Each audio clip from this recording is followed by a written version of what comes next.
أن لا إله إلا الله وحده لا شريك له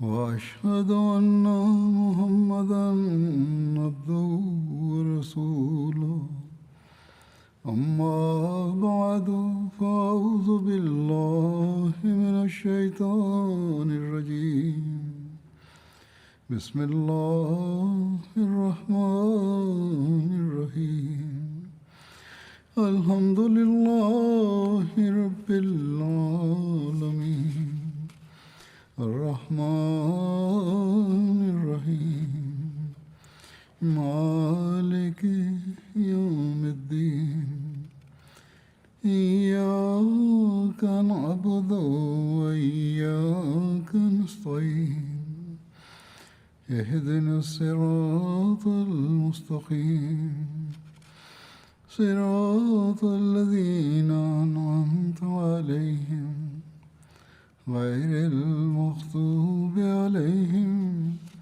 ولا الضالين.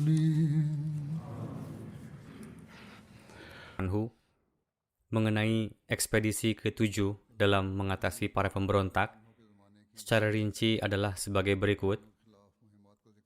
Ini merupakan ekspedisi Hadrat Khalid bin Sa'id bin As yang dikirim untuk menghadapi orang-orang yang murtad dan para pemberontak.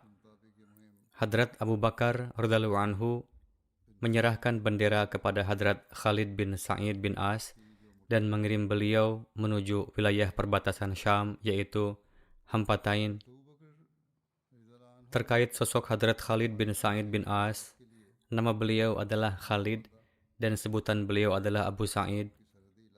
Ayahanda beliau bernama Sa'id bin As bin Umayyah dan ibunda beliau bernama Lubainah binti Habab yang masyhur dengan sebutan Ummi Khalid. Hadrat Khalid termasuk di antara yang sangat awal memeluk Islam. Ada beberapa yang meriwayatkan bahwa beliau memeluk Islam setelah Hadrat Abu Bakar radhiyallahu anhu, sehingga beliau adalah Muslim ketiga atau keempat. Ada juga yang menyampaikan bahwa beliau adalah Muslim yang kelima, dan sebelum beliau hanya ada Hadrat Ali bin Abi Thalib, Hadrat Abu Bakar, Hadrat Zaid bin Harithah, dan Hadrat Sa'ad bin Abi Waqqas yang telah menerima Islam. Peristiwa masuk Islamnya Hadrat Khalid adalah sebagai berikut. Hadrat Khalid bermimpi bahwa beliau tengah berdiri di sisi api dan ayahnya tengah berusaha untuk memasukkannya ke dalam api. Lalu beliau melihat bahwa Rasulullah SAW tengah menahan punggung beliau agar jangan sampai terjatuh ke dalam api. Hadrat Khalid yang melihatnya terkejut dan terjaga, lalu berkata, "Demi Allah, mimpi ini adalah benar." Lalu beliau berjumpa Hadrat Abu Bakar dan menceritakan mimpinya ini kepada Hadrat Abu Bakar. Hadrat Abu Bakar berkata, "Suatu kebaikan telah dikehendaki untuk Anda. Allah Ta'ala berkehendak untuk menyelamatkanmu.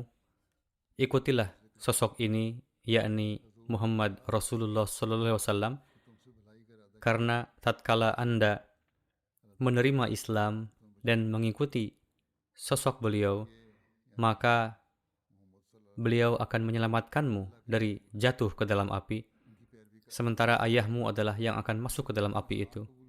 Maka dari itu, Hadrat Khalid pun hadir ke hadapan Rasulullah. Beliau SAW saat itu berada di tempat bernama Ajyad di Mekah. Ajyad adalah nama sebuah tempat yang menyatu dengan Bukit Safa, tempat di mana Rasulullah dahulu menggembalakan kambing. Hadrat Khalid menyampaikan kepada Rasulullah, "Wahai Muhammad SAW, kemanakah Anda menyeru?" Rasulullah bersabda, "Aku menyeru kepada Tuhan yang Maha Esa, dan tiada sekutu baginya. Dan Muhammad SAW adalah hamba dan Rasul-Nya. Anda tinggalkanlah menyembah batu-batu itu, yang tidak mendengar dan tidak melihat, yang tidak dapat memberi kerugian dan juga faedah. dan ia juga tidak mengetahui siapa yang sedang dan tidak memujanya. Mendengar ulasan ini, Hadrat Khalid berkata, "Aku bersaksi bahwa tidak ada yang patut disembah kecuali Allah, dan aku bersaksi bahwa engkau adalah Rasul Allah." Rasulullah Shallallahu Alaihi Wasallam sangat gembira dengan masuk Islamnya Hadrat Khalid. Setelah memeluk Islam, Hadrat Khalid pun bersembunyi. Ketika ayahnya mengetahui Hadrat Khalid telah masuk Islam, maka ayahnya mengirim putranya yang lain yang bukan muslim untuk mencari Hadrat Khalid. Kemudian mereka mencari dan menemukan beliau lalu membawa ke ayahnya. Ayahnya lalu mencaci Hadrat Khalid dan mulai memukuli beliau dengan tongkat yang ada di tangannya hingga ia secara terus-menerus memukul kepala beliau sampai tongkatnya patah dan berkata, "Kamu telah mengikuti Muhammad Sallallahu Alaihi Wasallam, padahal kamu melihat bagaimana permusuhan terhadap kaumnya. Padahal kamu melihat bagaimana permusuhan kaumnya terhadapnya. Bagaimana ia memburuk-burukan sembahan mereka, serta keburukan-keburukan leluhur mereka." Hadrat Khalid menjawab, "Demi Allah, saya telah mengikuti Rasulullah Sallallahu Alaihi Wasallam." Atas hal ini, ayahnya sangat marah dan berkata kepada beliau, "Hai bodoh, menjauhlah dari pandanganku dan pergilah kemanapun kau suka. Kamu tidak dapat lagi makan di sini." Atas hal ini, Hadrat Khalid berkata, "Jika Anda tidak mengizinkan saya makan di sini, maka Allah akan menganugerahkan saya rezeki agar saya tetap hidup." Alhasil, ayahnya mengusirnya dari rumah dan berkata kepada putra-putrinya agar tidak ada yang satupun yang berbicara dengannya. Maka dari itu Hadrat Khalid pun keluar dari sana, lalu beliau mulai tinggal bersama Rasulullah Sallallahu Alaihi Wasallam.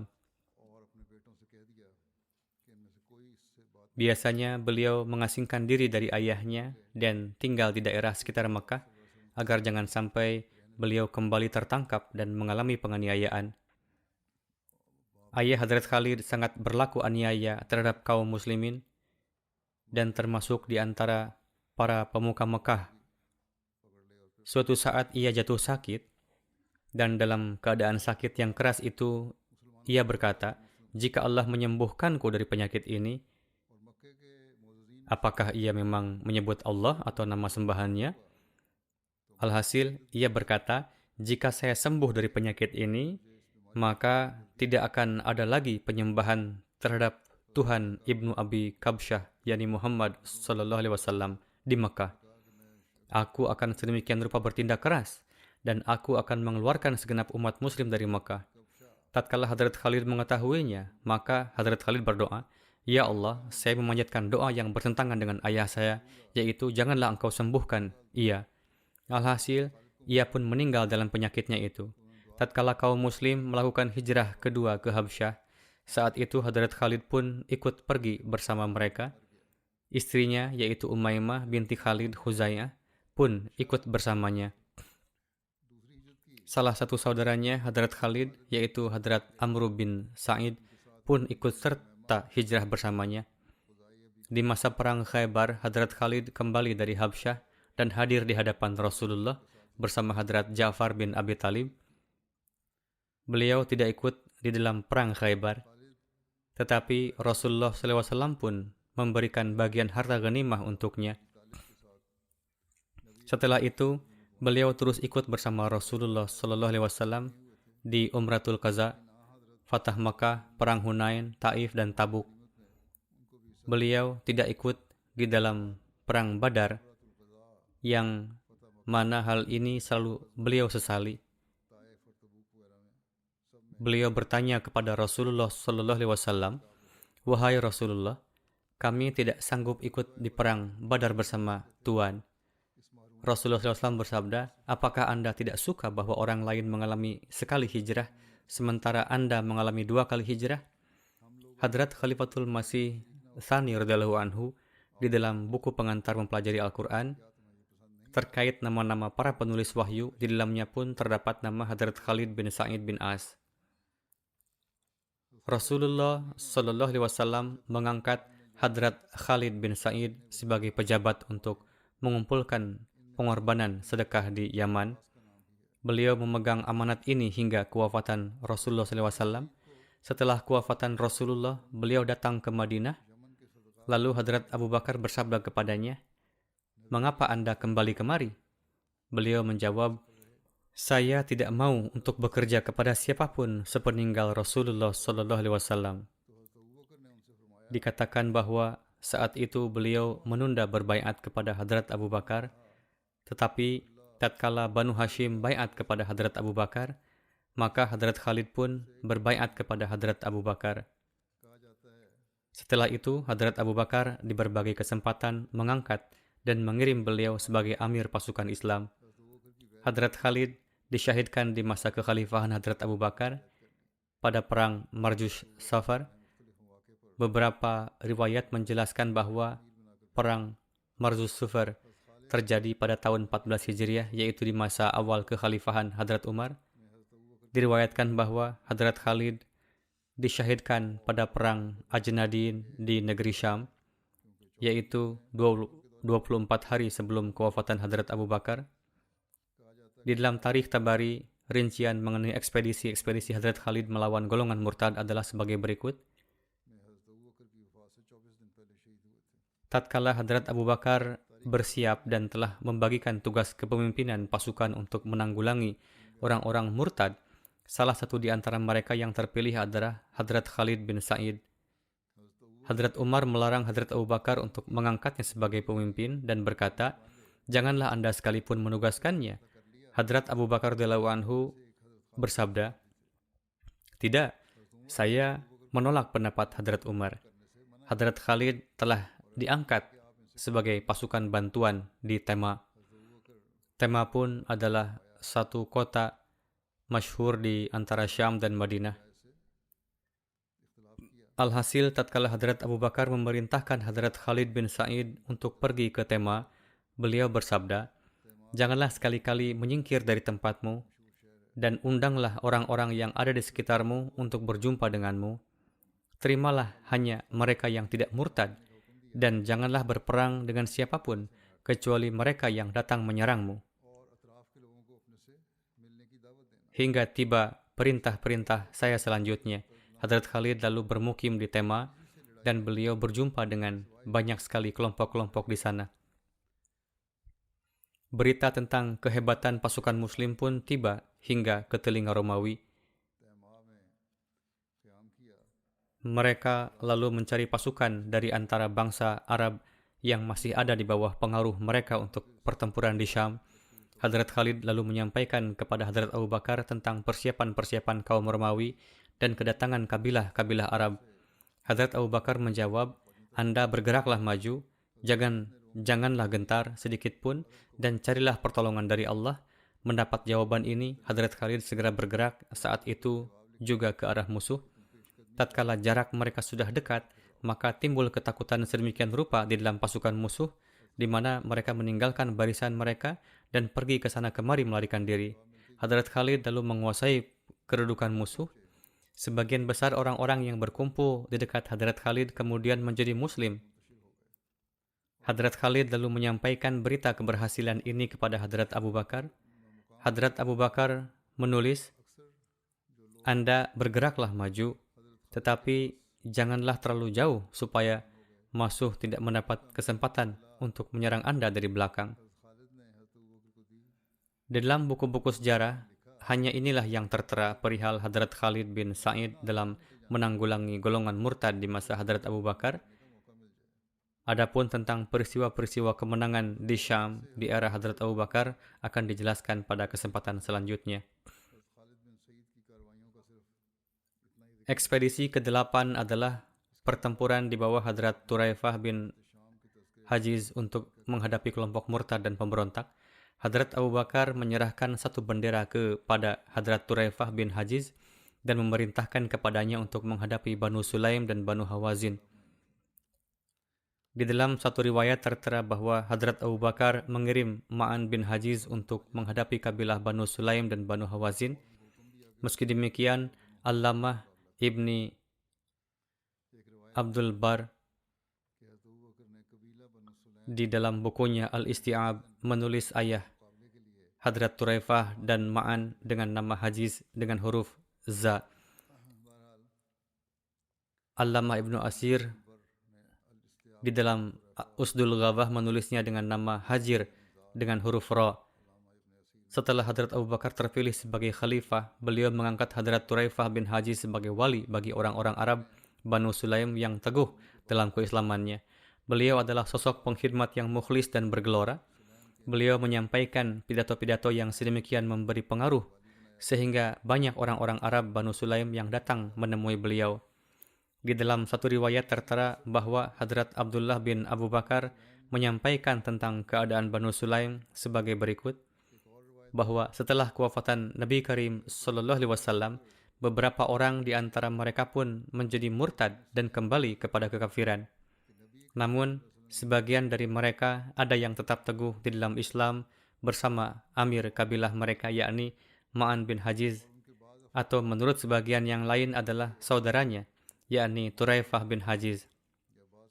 Tatkala Hadrat Khalid bin Walid telah berangkat untuk menghadapi Tulaiha, Hadrat Abu Bakar lantas menulis kepada Ma'an agar membawa siapa saja di antara Banu Sulaim yang tetap teguh di dalam Islam untuk bergerak bersama Hadrat Khalid. Hadrat Ma'an mengangkat saudara beliau Hadrat Turaifah bin Hajiz sebagai pengganti, lalu bergerak keluar bersama Hadrat Khalid. Terdapat juga satu riwayat dari Hadrat Abdullah bin Abu Bakar bahwa ada seseorang dari Banu Sulaim yang menghadap Hadrat Abu Bakar. Orang itu bernama Ayas bin Abdullah dan disebut Faja. Kata Faja mengandung arti tiba-tiba karena orang ini kerap menyerang para musafir dan desa-desa secara tiba-tiba lalu merampas harta mereka. Oleh karena itulah ia mendapat sebutan Faja.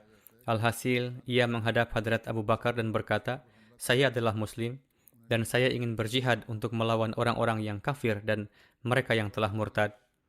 Mohon Anda memberi tunggangan kepada saya dan tolonglah saya." Hadrat Abu Bakar lalu memberi tunggangan dan senjata kepadanya. Di dalam tempat lain tertera rincian bahwa Hadrat Abu Bakar telah memberinya 2 kuda. Menurut riwayat lainnya, beliau telah memberinya 30 unta dan 30 persenjataan untuk tentara dan menyerahkan 10 prajurit muslim bersenjata untuknya. Orang ini lalu keluar dari sana dan merampas harta benda siapa saja, baik orang muslim atau murtad yang ada di hadapannya. Bagi yang menolaknya, maka ia membunuhnya. Inilah yang ia lakukan kepada setiap orang. Ia pun membunuh dan mensyahidkan orang-orang muslim. Ada seorang dari Banu Syarid bersamanya yang bernama Najabah bin Abu Maisa. Di dalam satu riwayat tertera bahwa Fuja pergi menuju kabilahnya. Di perjalanan ia membawa orang-orang Arab murtad untuk bersamanya. Tatkala jumlah kelompoknya telah menjadi banyak, maka pertama-tama ia membunuh teman-teman muslimnya dan merampas segenap hartanya. Lalu ia mulai mengalirkan darahnya. Satu demi satu kabilah ia serbu. Pada satu waktu ada sekelompok kafilah muslim yang tengah pergi ke Madinah. Ia merampas mereka dan membunuhnya. Pertama ia merampasnya lalu mensyahidkannya. Hadrat Abu Bakar pun mengetahui hal ini, lalu beliau menulis kepada Hadrat Turaifah bin Hajiz. Sebagian menuturkan bahwa Hadrat Abu Bakar sebenarnya mengirimkan perintah ini kepada Ma'an karena ia telah memberangkatkan saudaranya, yakni Turaifah. Alhasil, Hadrat Abu Bakar menulis, "Musuh Tuhan, Fuja telah datang menemui saya dan ia berkata bahwa dirinya adalah Muslim. Ia meminta kepada saya untuk menyiapkan bala tentara untuk melawan orang-orang yang murtad dari Islam. Maka dari itu saya memberi tunggangan dan persenjataan kepadanya. Kini saya telah yakin sepenuhnya bahwa musuh Allah ini mendatangi baik Muslim maupun murtad. Lalu ia kerap merampas harta mereka dan ia membunuh siapa saja yang melawannya. Maka dari itu berangkatlah bersama segenap kaum Muslim yang ada bersamamu dan bunuhlah dia atau tangkap dan bawalah kepada saya."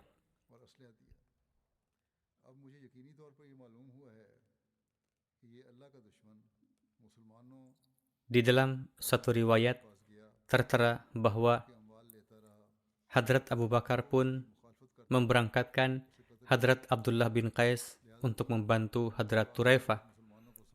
Hadrat Turaifah bin Hajiz lalu pergi untuk melawannya. Tatkala kedua pasukan tersebut berhadapan, awal pertempuran hanyalah berupa serangan anak panah. Satu anak panah menghujam Najwa bin Abu Maisa sehingga ia pun tewas. Fuja yang melihat keberanian dan keteguhan pasukan muslim tersebut lantas berkata kepada Hadrat Turaifah, "Kamu tidaklah lebih berhak dari saya untuk tugas ini. Kamu hanyalah amir yang telah diangkat oleh Hadrat Abu Bakar, dan saya pun adalah amir yang telah diangkatnya." Dengan cara licik ini, ia berupaya untuk menghentikan pertempuran. Hadrat Turaifah berkata kepadanya, "Jika kamu memang benar, maka letakkanlah senjatamu, karena Hadrat Abu Bakar telah mengirim saya untuk menangkapmu. Letakkan senjatamu dan pergilah bersama saya menuju Hadrat Abu Bakar. Di sanalah akan diputuskan apakah kamu benar amir atau tidak." Alhasil, Fuja berangkat ke Madinah bersama Hadrat Turaifah. Tatkala keduanya ada di hadapan Hadrat Abu Bakar, Hadrat Abu Bakar lalu memerintahkan kepada Hadrat Turaifah untuk membawanya ke Baqi dan membakarnya. Ia diperlakukan demikian karena ini setara dengan perlakuannya dahulu secara terus-menerus kepada orang-orang muslim. Hadrat Turaifah lalu membawanya ke sana dan membakarnya, lalu menjatuhkannya. Di dalam satu riwayat tertera bahwa Fuja melarikan diri di tengah pertempuran. Lalu Hadrat Turaifah mengejarnya dan menahannya. Beliau mengirimnya kepada Hadrat Abu Bakar. Tatkala ia tiba di hadapan Hadrat Abu Bakar, beliau lalu menyiapkan satu api unggun besar di Madinah, lalu mengikat kaki tangannya dan melemparkan ia ke dalam api. Ekspedisi ke-9 adalah di bawah Hadrat Ala bin Hadrami untuk menghadapi kaum murtad dan pemberontak. Hadrat Abu Bakar menyerahkan satu bendera kepada Hadrat Ala bin Hadrami dan memerintahkannya untuk pergi menuju Bahrain. Wilayah Bahrain terletak di antara Yamamah dan Teluk Persia. Di masa itu, daerah Qatar kini serta Uni Emirat Arab juga termasuk di dalam wilayah Bahrain. Ini bukanlah negara Bahrain saat ini. Dahulu Bahrain merupakan suatu wilayah yang sangat luas. Ibu kotanya adalah Darin. Di masa Rasulullah, daerah ini dipimpin oleh Munzir bin Sawa yang kemudian memeluk Islam. Di masa itu, daerah Saudi Arabia disebut dengan nama Al-Asa.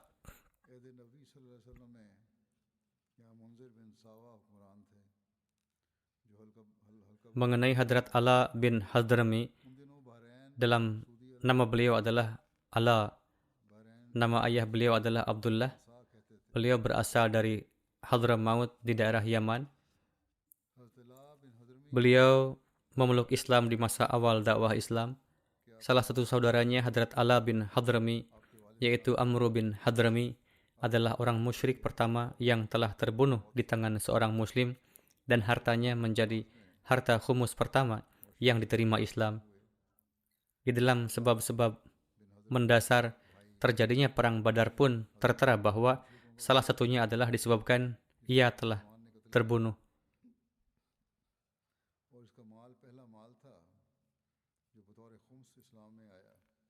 Salah seorang saudara Hadrat Ala bin Hadrami, yakni Amir bin Hadrami, telah terbunuh di hari perang Badar dalam keadaan kafir. Tatkala Rasulullah SAW mengirimkan surat-surat pertabligan kepada raja-raja, saat itu yang diamanatkan untuk menyampaikan surat kepada Munzir bin Sawa, pemimpin Bahrain, adalah Hadrat Ala bin Hadrami. Selanjutnya, Rasulullah SAW mengangkat beliau sebagai pejabat amil di Bahrain. Ketika Hadrat Ala bin Hadrami menyerahkan pesan dakwah Islam kepada beliau, maka Munzir bin Sawa pun lantas menerima Islam. Tatkala Munzir menerima ajakan memeluk Islam, jawaban yang diberikannya saat itu adalah, "Saya telah merenungi dengan seksama akan hal ini. Adapun yang kini ada di tangan saya, yang saya melihatnya adalah untuk dunia, bukan untuk akhirat. Yakni apa saja yang saat ini ada di tangan saya hanyalah hal keduniaan, dan saya tidak mempersiapkan apapun untuk akhirat. Lalu saat saya telah merenungkan dengan seksama ajaran agama Anda, maka saya melihatnya sangat bermanfaat, baik untuk dunia dan juga akhirat. Maka dari itu, kini tiada hal apapun yang dapat menghalangi saya untuk menerima agama ini. Saya telah meyakini kebenaran Islam. Di dalam agama ini terletak harapan akan kehidupan serta keterangan akan kematian. Ia menuturkan, kemarin saya takjub dengan orang-orang yang telah menerima Islam, dan saat ini saya heran terhadap mereka yang menolak Islam. Saya telah mengetahui keindahan ajaran ini, sehingga kini kecenderungan saya pun menjadi berubah. Ia menuturkan, sesuai dengan kemuliaan syariat yang dibawa oleh beliau Sallallahu Alaihi Wasallam, maka hendaknya beliau Sallallahu Alaihi Wasallam diagungkan dan dimuliakan. Hadrat Allah terus mengemban amanat sebagai amil di Bahrain hingga kewafatan Rasulullah Sallallahu Alaihi Wasallam. Kemudian di masa kekhalifahan Hadrat Abu Bakar pun beliau terus mengemban amanat ini. Hadrat Umar di masa kekhalifahannya tetap mengangkat beliau untuk tugas ini hingga tiba kewafatan beliau di masa kekhalifahan Hadrat Umar.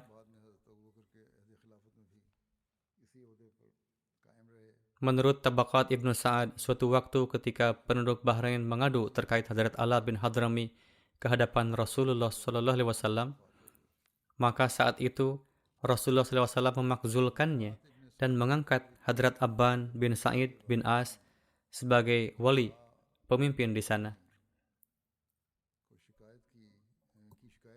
Dan pasca kewafatan Rasulullah Sallallahu Alaihi Wasallam, ketika kemurtadan dan pemberontakan merebak di sana, Hadrat Abban kembali ke Madinah dan meninggalkan jabatan tersebut. Ketika Hadrat Abu Bakar ingin mengutus beliau lagi ke Bahrain, beliau meminta maaf dengan mengatakan, sepeninggal Rasulullah, sekarang saya tidak akan menjadi amil bagi siapapun. Atas hal itu, Hadrat Abu Bakar mengutus Hadrat Ala bin Hadrami kembali ke Bahrain sebagai amil dan terus menjabat hingga wafat.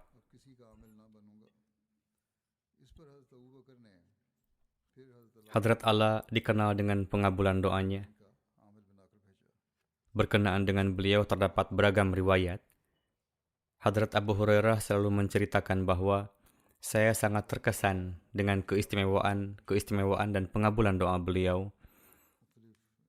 Diriwayatkan dan selain dari banyak hal dikisahkan bahwa suatu hari kami berangkat ke Bahrain dari Madinah. Di jalan kami kehabisan air. Hadrat Ala berdoa kepada Allah, lalu apa yang terjadi? Air memancar dari bawah pasir, lalu kami minum hingga puas. Hadrat Abu Hurairah meriwayatkan, suatu hari saya bersama dengan Ala berangkat ke Basrah dan dari Bahrain diikuti oleh laskar. Singkat kata, ketika kami berada di Layas, Hadrat Ala wafat. Layas merupakan satu kampung yang terdapat di daerah Tamim. Kami berada di suatu tempat di mana tidak ada air.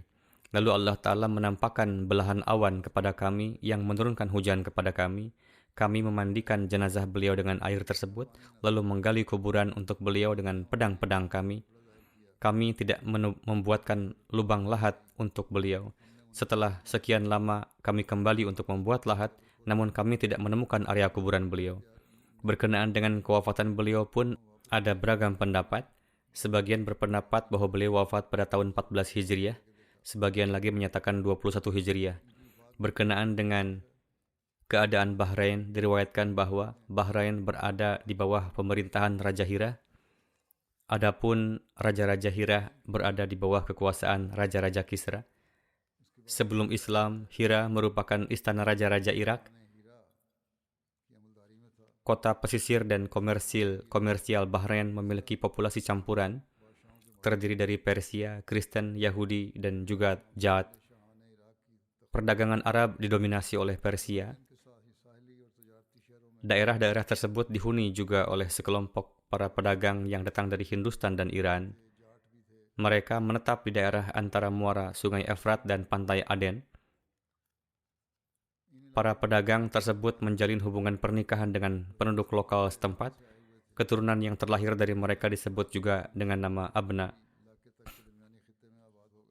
Di belakang kota-kota pesisir ada 3 suku besar dan banyak cabang mereka.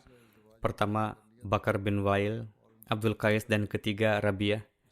Banyak sekali keluarga mereka yang Kristen, memiliki kuda, kambing, dan unta, berkebun kurma, merupakan profesi mereka yang khas. Para kepala urusan suku-suku ini adalah para pemimpin lokal yang mendapat kepercayaan dari pemerintah. Di antaranya adalah Munzir bin Sawa yang tinggal di daerah Hijr Bahrain. Ia menguasai kabilah Abdul Qais di sekitar Hijr. Ada dua perwakilan kabilah Abdul Qais yang datang menemui Rasulullah SAW. Perwakilan pertama datang pada 5 Hijriah yang terdiri dari 13 atau 14 orang. Sedangkan perwakilan kabilah Abdul Qais yang kedua pada Amul Wufud, yakni 9 Hijriah, datang ke hadapan Rasulullah. Di antaranya Jarud beserta dengan 40 orang. Jarud sebelumnya adalah Nasrani, lalu baiat setelah datang ke sana. Menurut satu pendapat, perwakilan tersebut telah menerima Islam sebelum datang menemui Rasulullah SAW. Orang-orang Farsi, Kristen, dan Yahudi menyetujui untuk membayar jizyah dengan sukarela. Kampung-kampung dan kota-kota selebihnya di Bahrain tetap sebagai non-Muslim. Namun ketika mendapatkan kesempatan waktu demi waktu melakukan pemberontakan, atas baiatnya Munzir bin Sawa, Rasulullah SAW menetapkan beliau sebagai gubernur Bahrain. Setelah menerima Islam, ia pun mulai menyeru kaumnya kepada Islam, dan untuk mendapatkan tarbiyat ruhani, Jarud bin Mala diberangkatkan untuk menemui Rasulullah. Setibanya di Madinah, Jarud mendapatkan pengetahuan ajaran dan hukum Islam, dan setelah kembali kepada kaumnya, ia mulai melakukan tugas untuk menyampaikan tabligh Islam dan memperkenalkan ajaran Islam kepada orang-orang. Pasca kewafatan Rasulullah SAW, yakni beberapa hari setelah 11 Hijriah, Munzir wafat. Atas hal itu, Arab dan non-Arab kesemuanya menyatakan pemberontakannya. Kabilah Abdul Qais mengatakan, jika seandainya Muhammad SAW Nabi, maka ia tidak akan pernah meninggal. Lalu semuanya murtad. Hadrat Jarud mendapatkan kabar tersebut. Hadrat Jarud merupakan orang terpandang dalam kaumnya. Ia telah mendapatkan tarbiyat di Madinah dan termasuk di antara mereka yang hijrah kepada Rasulullah, dan juga seorang orator yang baik. Hadrat Jarud mengumpulkan mereka semua yang murtad karena berfikiran kenapa Rasulullah wafat. Ia berdiri untuk menyampaikan pidato dan berkata, "Wahai kelompok Abdul Qais, saya ingin menanyakan satu hal kepada kalian. Jika kalian mengetahuinya, maka beritahu saya. Namun jika kalian tidak tahu, tidak perlu memberitahukannya." Mereka menjawab, "Silahkan bertanya apa saja." Hadrat Jarud berkata, "Tahukah kalian bahwa pada zaman dahulu para nabi Allah datang ke dunia ini?" Mereka menjawab, "Ya, benar." Hadrat Jarud berkata, "Kalian mengetahuinya atau kalian melihat mereka juga?" Mereka menjawab, "Kami tidak melihatnya, hanya sebatas mengetahuinya." Hadrat Jarud berkata, "Lalu apa yang terjadi dengan mereka?" Mereka menjawab, "Para nabi itu telah wafat." Hadrat Jarud berkata, "Demikian pula Muhammad SAW telah wafat, sebagaimana mereka semua telah wafat. Saya nyatakan la ilaha illallah wa anna Muhammadan abduhu wa rasuluh, yakni tidak ada yang patut disembah selain Allah, dan sesungguhnya Muhammad Rasulullah adalah hambanya dan rasulnya." Setelah mendengar pidato dan soal jawab dengan Hadrat Jarud, mereka berkata, "Kami pun bersaksi bahwa tidak ada sembahan hakiki selain Allah, dan sesungguhnya Muhammad SAW adalah hambanya dan rasulnya. Kami mengakui engkau sebagai orang pilihan dan pemimpin kami." Seperti itulah mereka tetap teguh di dalam Islam, dan wabah kemurtadan tidak sampai kepada mereka. Selebihnya, Arab dan non-Arab berjuang keras untuk menghabisi kekuatan Madinah. Pemerintahan Iran memberikan dukungan kepada mereka dan menyerahkan komando pemberontakan kepada seorang pemimpin besar Arab. Setelah melihat awan kelam pemberontakan di Hijr, perwakilan Rasulullah SAW, Abbad bin Sa'id bin As, berangkat ke Madinah. Meskipun pada zahirnya sebagian orang dari antara Banu Abdul Qais telah menerima Islam, namun kabilah Bahrain yang lainnya tetap pada keadaan murtad di bawah kepemimpinan Hatim bin Zabiyah. Mereka memindahkan lagi kerajaan pada keluarga Munzir dan menetapkan Munzir bin Nu'man sebagai raja mereka. Dalam satu riwayat dikatakan bahwa ketika mereka beriradah untuk mengangkat Munzir bin Nu'man sebagai raja, maka para tokoh dan para pemuka mereka datang menemui Raja Iran, Kisra. Mereka meminta izin untuk dapat bertatap muka dengan Raja Kisra, dan Raja mengizinkannya.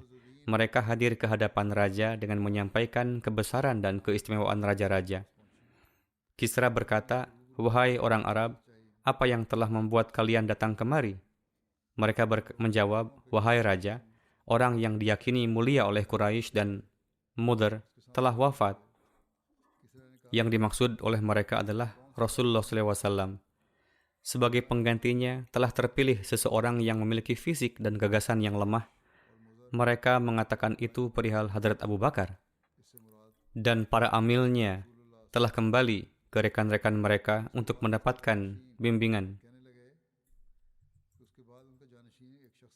Hari ini, daerah Bahrain telah lepas dari genggaman tangan mereka, kecuali satu kelompok kecil, Abdul Qais. Saat ini tidak ada yang bertahan dalam Islam. Menurut kami, mereka tidak memiliki tempat di mata kita. Mayoritas berpihak pada kita dari sisi kendaraan dan infanteri. Mohon Anda kirimkan seseorang yang jika dia ingin menduduki Bahrain, tidak ada yang bisa menghentikannya. Kisra berkata kepadanya, "Siapa yang Anda sukai untuk saya kirim ke Bahrain bersama Anda?" Mereka menjawab, "Siapapun yang Raja kehendaki." Kisra berkata, "Apa pendapatmu tentang Munzir bin Nu'man bin Munzir?" Mereka berkata, "Wahai Raja, kami menyukainya dan kami tidak menginginkan yang lain selainnya." Kemudian Kisra memanggil Munzir bin Nu'man. Munzir adalah seorang pemuda yang baru saja tumbuh janggutnya. Raja memberikannya jubah dan mengenakannya mahkota, serta memberinya 100 penunggang kuda dan 7.000 infanteri dan kavaleri lainnya. Dia memerintahkannya untuk pergi ke Bahrain dengan suku Bakar bin Wail. Bersamanya ada Abu Zubayyah Hatim bin Zaid, namanya Sarih bin Zubayyah. Dia dari Banu Qais bin Talabah dan julukannya adalah Hatim. Dia masuk Islam kemudian murtad, dan begitu pula Zubyan bin Amr dan Musmi bin Malik. Pada awalnya mereka mencoba untuk menjauhkan Jarud dan suku Abdul Qais dari Islam, tetapi gagal. Dalam hal ini Hatim bin Zubayyah ingin menaklukkan mereka dengan paksa. Dia tidak menerima pedagang asing yang berbasis di Qatif dan Hijr dan mereka yang sebelumnya telah masuk Islam. Dia membawa mereka bersamanya. Orang-orang dari suku Abdul Qais berkumpul di dekat pemimpin mereka, Hadrat Jarud bin Mala, dalam jumlah 4.000 dengan sekutu dan budak mereka. Dan suku Bakar bin Wail mendekatinya dengan 9.000 orang Iran dan 3.000 orang Arab. Kemudian pertempuran sengit pecah antara kedua belah pihak dan suku Bakar bin Wail menderita kerugian besar. Banyak dari mereka dan banyak orang Iran yang terbunuh. Kemudian mereka berjuang keras untuk kedua kalinya. Kali ini Abdul Qais menderita kerugian besar.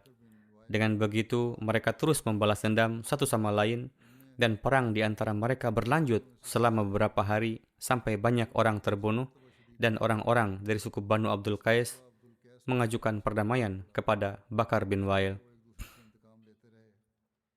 Pada saat itu, Abdul Qais menyadari bahwa dia tidak lagi memiliki kekuatan apapun untuk menghadapi Bakar bin Wail, sehingga dia dikalahkan hingga terkepung di bentengnya yang disebut Jawasa di tanah Hijr, yang juga merupakan pemukiman Bahrain di mana salat Jumat dilakukan setelah di Masjid Nabawi.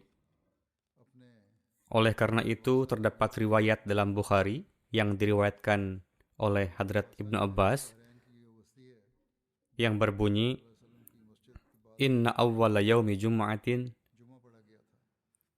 jumi'at ba'da jum'atin fi masjidi Rasulillahi sallallahu alaihi wasallam fi masjidi Abdul Qais Wijawasa minal Bahrain.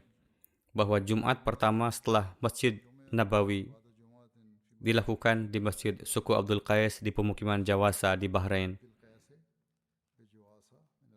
Banu Bakar bin Wail melakukan agresi beserta orang-orang Irannya dan mencapai benteng mereka dan mengepung mereka, lalu menahan suplai makanan dari mereka. Abdullah bin Auf Abdi, juga dikenal sebagai Abdullah bin Hadaf, seorang pria dari Banu Bakar bin Kilab, berbicara kepada Abu Bakar dan orang-orang Madinah pada kesempatan itu dan membacakan beberapa syair di mana dia mengungkapkan ketidakberdayaan, semangat, dan kesabarannya. Karena puisinya panjang, maka terjemahannya akan saya bacakan sebagai berikut. Wahai para pendengar, sampaikanlah pesan kepada Abu Bakar dan seluruh pemuda Madinah, pemuda yang menghabiskan malam di Jawasa dalam keadaan lapar dan terkepung. Apakah mengenainya saya akan mendapatkan bantuan dari Anda? Dan di setiap jalan darah mereka seperti sinar matahari yang menyilaukan yang melihatnya. Suku Banu Zuhul dan Ajal dan Saiban dan Qais telah mengepung mereka semua. Kepemimpinannya arogan. Nama asli dari orang yang sombong itu adalah Munzir bin Nu'man bin Munzir, agar dia secara zalim mengambil istri dan anak-anak kami. Ketika pengepungan mereka menjadi parah dan panjang, mereka mengalahkan kami dan kami diuji. Kami menaruh kepercayaan pada Yang Maha Pemurah, karena kami telah melihat orang-orang yang menaruh kepercayaan mereka pada rahmat-Nya. Kami berkata, kami ridho bahwa Allah adalah Tuhan kami, dan kami ridho bahwa Islam adalah agama kami. Kami mengatakan hal-hal semakin lebih baik, dan fikiran anak keturunan ayah kami telah terbunuh. Kami akan terus memerangi Anda sambil tetap berpegang pada Islam sampai Anda terbunuh atau kami. Kami akan bertarung dengan setiap pedang tajam Hindi yang memiliki potongan tajam dan memotong dirinya sendiri dan baju besi. Syair ini dikirim oleh Abdi dalam bentuk pesan. Ketika Hadrat Abu Bakar membacakan puisi ini, beliau sangat sedih mengetahui kondisi Abdul Qais. Beliau memanggil Ala bin Hadrami dan menyerahkan komando tentara kepadanya dan memerintahkannya untuk pergi ke Bahrain dengan 2.000 muhajirin dan ansar untuk membantu Abdul Qais dan menginstruksikan agar membujuk kabilah-kabilah yang Anda lewati untuk berperang dengan Bani Bakar bin Wail. Karena dia telah datang bersama Munzir bin Nu'man bin Munzir yang telah diangkat oleh Raja Kisra dari Iran. Dia, yaitu raja ini, telah meletakkan mahkota di kepalanya dan bermaksud untuk memadamkan cahaya Allah dan telah membunuh para wali Allah. Maka kalian la haula wala quwwata illa billah, artinya tidak ada kekuatan untuk menghindari dosa atau kekuatan untuk berbuat baik, namun berangkatlah dengan menyebut nama Allah. Hadrat Ala bin Hadrami berangkat. Ketika dia lewat di dekat Yamamah, dia berjumpa dengan sekelompok Hadrat Sumama bin Usal bin Hanifah. Hadrat Usama datang menghampirinya. Selain mereka, Qais bin Asim pun bergabung dengan tentara Ala bin Hadrami bersama dengan kabilahnya, Banu Tamim. Sebelumnya, Qais bin Asim adalah salah satu pengingkar zakat dan dia telah berhenti mengirim zakat dari sukunya ke Madinah dan telah mengembalikan akumulasi kekayaan kepada orang-orang. Tetapi Hadrat Khalid bin Walid mengalahkan Banu Hanifah di Yamamah, maka Qais bin Asim menganggap aman untuk tunduk di hadapan umat Islam dan mengumpulkan zakat dari sukunya, Bani Tamim, lalu bergabung dengan tentara Hadrat Ala bin Hadrami. Tentang Hadrat Ala bergerak ke Bahrain melalui Duhna. Dahna merupakan tempat di Dayar Banu Tamim. Dalam perjalanan dari Basrah ke Mekah, ketika mereka mengatakan kami sampai di tengahnya, mereka memerintahkan kami untuk berkemah. Perawi mengatakan, di kegelapan malam, unta-unta mereka lari ketakutan sampai tak tersisa satupun, dengan membawa semua perbekalan dan tenda. Kesemuanya hilang di gurun pasir, yakni unta yang dimuati dengan perbekalan lari. Ini terjadi ketika orang-orang sudah turun dari kendaraan, namun masih belum bisa menurunkan barang-barangnya. Saat itu, mereka diliputi kesedihan dan merasa putus asa akan keberlangsungan hidup mereka dan saling memberikan wasiat satu sama lain.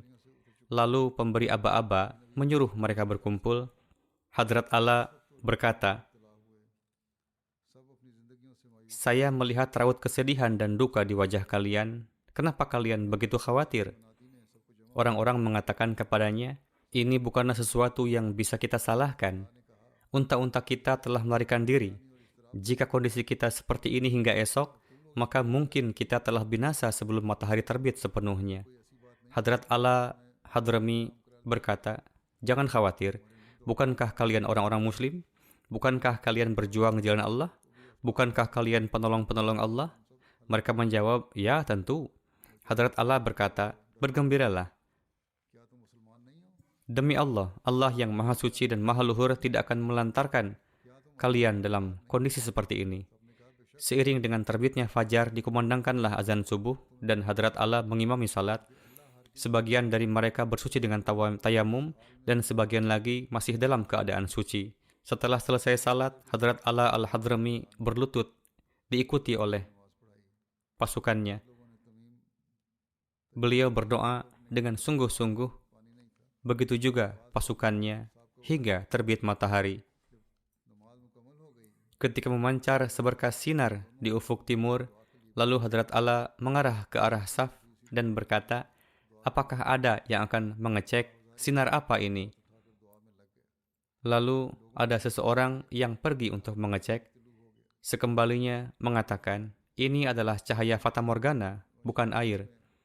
Kemudian Hadrat Allah menyibukkan lagi untuk berdoa, dan lagi-lagi nampak cahaya. Setelah dicek, ternyata itu adalah Fata Morgana.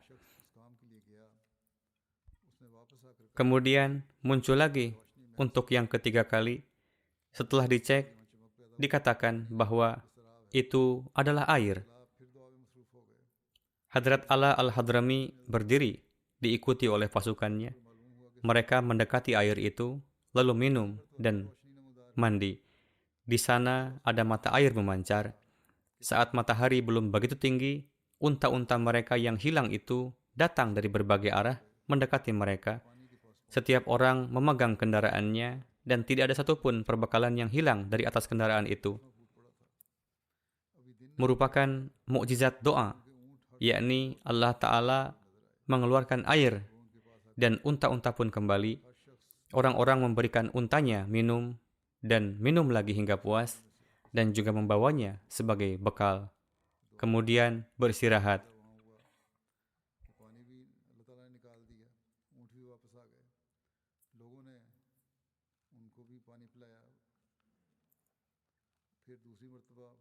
Minjab bin Rashid berkata, "Saat itu Hadrat Abu Hurairah bersama dengan saya. Setelah pergi jauh dari tempat itu, Abu Hurairah bertanya kepada saya, 'Apakah kamu mengetahui area di mana air itu muncul?' Saya menjawab, 'Aku orang yang paling mengetahui seluk-beluk daerah ini.' Abu Hurairah berkata, 'Kalau begitu, kamu bisa menunjukkan kepadaku sumber air tersebut?' Saya membalikan unta dan membawanya ke tempat di mana air itu muncul. Setibanya kembali di tempat itu, kami tidak menemukan kolam dan jejak air itu. Saya berkata kepada Abu Hurairah, "Demi Allah, meski aku tidak melihat kolam air, aku yakin ini tempat kita tadi. Dan aku tidak pernah melihat air di tempat ini sebelumnya. Padahal saat itu, wadah sudah dipenuhi dengan air." Hadrat Abu Hurairah berkata, "Hai Abu Saham, demi Allah, inilah tempat itu. Untuk itu, saya mengajakmu ke sini." Lalu saya memenuhi wadah dengan air, lalu meletakkannya di tepi kolam. Saya berkata, jika ini merupakan anugerah dan mukjizat dari Allah Ta'ala, maka saya akan mencari tahu. Namun jika ini hanya air hujan, saya pun akan mencari tahu. Ternyata memang benar-benar satu mukjizat dari Allah Ta'ala yang Allah zahirkan untuk menyelamatkan kita. Lalu Hadrat Abu Hurairah memanjatkan puji sanjung kepada Allah Ta'ala dan kembali dari sana, lalu berangkat dan berkemah di daerah Hijr.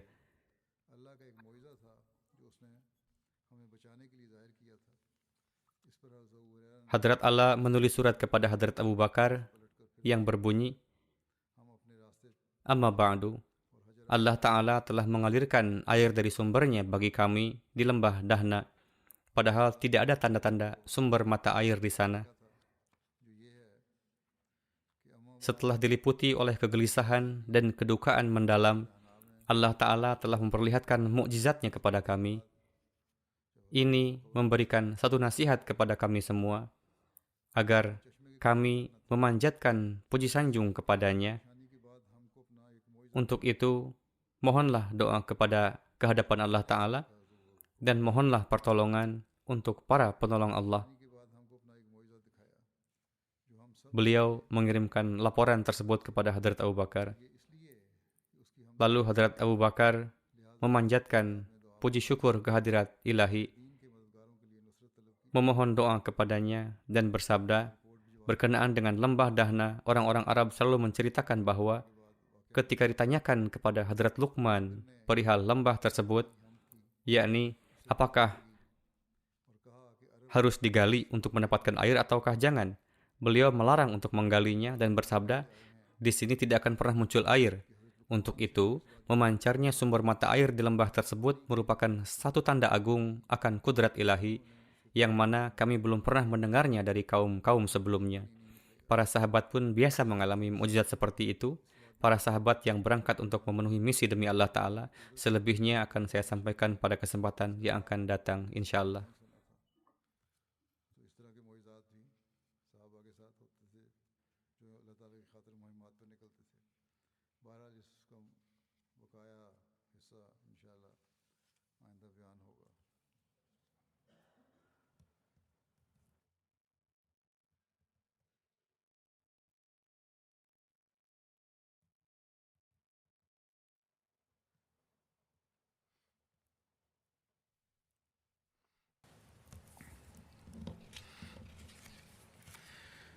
Alhamdulillah, alhamdulillah, nahmaduhu wa nasta'inuhu wa nastaghfiruhu wa nu'minu bihi wa natawakkalu alayhi wa na'udzu billahi min shururi anfusina wa min sayyiati a'malina.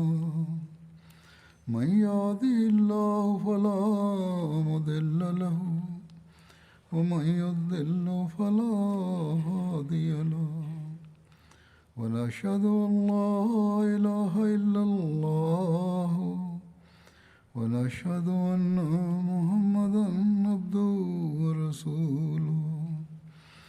عباد الله رحمكم الله، إن الله يأمر بالعدل والإحسان وإيتاء ذي القربى